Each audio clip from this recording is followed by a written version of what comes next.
Curious about why the fourth chapter in the Quran Surah An-Nisa is called The Women? In today's video, you'll uncover the powerful reasons and insights behind its naming. Let's dive right in.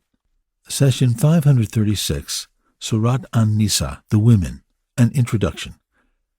We always begin by reflecting on the name of the chapter, and here we have the fourth chapter of the noble Quran, Surah An-Nisa, a beautiful name that honors women, one of the two genders of the human species. Interestingly, the Almighty did not reveal a surah called Surah Al-Rijal, the men. Instead, we have a chapter called An-Nisa, which includes many rulings concerning women.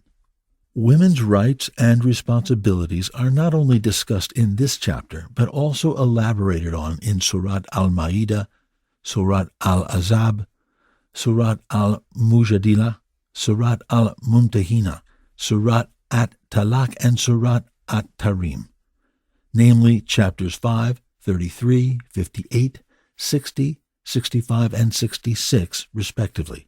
Each chapter provides an in-depth study of different aspects of the women's rights. Why did Allah dedicate various parts of the Quran to women's issues? Why is this so significant?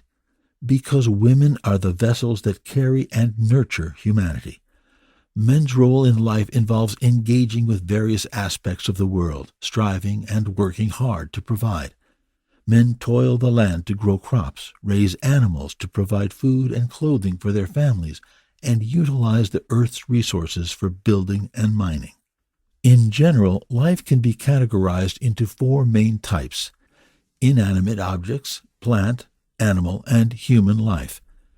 Men primarily interact with inanimate plant and animal life, while women are entrusted with nurturing the human species.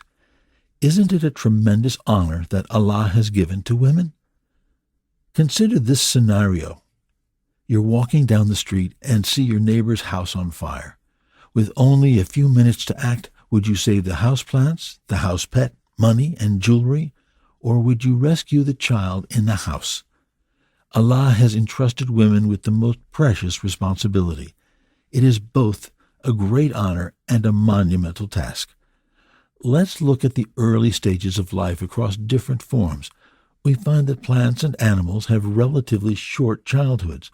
Some reptiles do not have a childhood at all, as they hatch alone with no parent around. Other animals have a childhood no longer than a month, while only a few continue their childhood for a year or two. Some plants, like long-lived trees, have a childhood of around 7 years. In contrast, human childhood spans from birth to about 14 years, a remarkably long period of growth and learning. Why is this so? We answer that Allah gave this honored human creation a long period of nurturing because it corresponds with the enormity of the task ahead. Humans are God's successors on earth. Thus, they require extensive attention and preparation to maturity. This time is mainly spent in the mother's embrace. In childhood, a person learns physical, social, and emotional skills.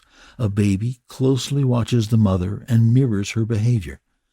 Children spend long hours under the mother's nurturing care while their father works hard to provide for the family and support his wife. A woman took her husband to court because he wanted full custody of their son after their divorce. Standing before the judge, she argued passionately. She said, "He carried him lightly," implying that her husband was hardly aware of the child's existence in his private parts.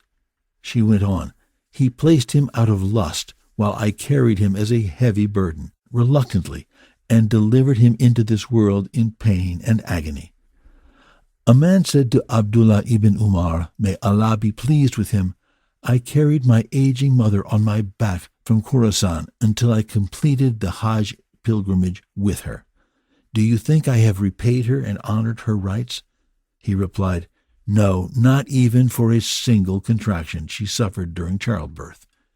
Surah Al-Imran gave us real-life examples of men and women from the Imran family for all people to follow. They led exemplary lives, held on to faith, and from them came messengers and others who were instrumental in implementing God's teachings. Take, for example, the wife of Imran. Even though neither she nor Maryam, mother of our beloved Jesus, were prophets or messengers, they set the highest standards for us to follow as they faithfully fulfilled their Lord's commands. Surah An-Nisa addresses inheritance rights, marriage regulations, the fair treatment of women, protection against injustice, guidelines for divorce, and support for orphans. God willing, we will study every ayah and word of this surah together. If you want to take this journey with us, subscribe, like, and hit the bell icon so you do not miss a tafsir video. Help us spread the knowledge by sharing Quran Garden with your loved ones. The Prophet, peace be upon him, said, "Convey my teachings to the people, even if it is only a single verse." Please take a moment to subscribe and to share with your family and friends. Visit us at www.qurangarden.com.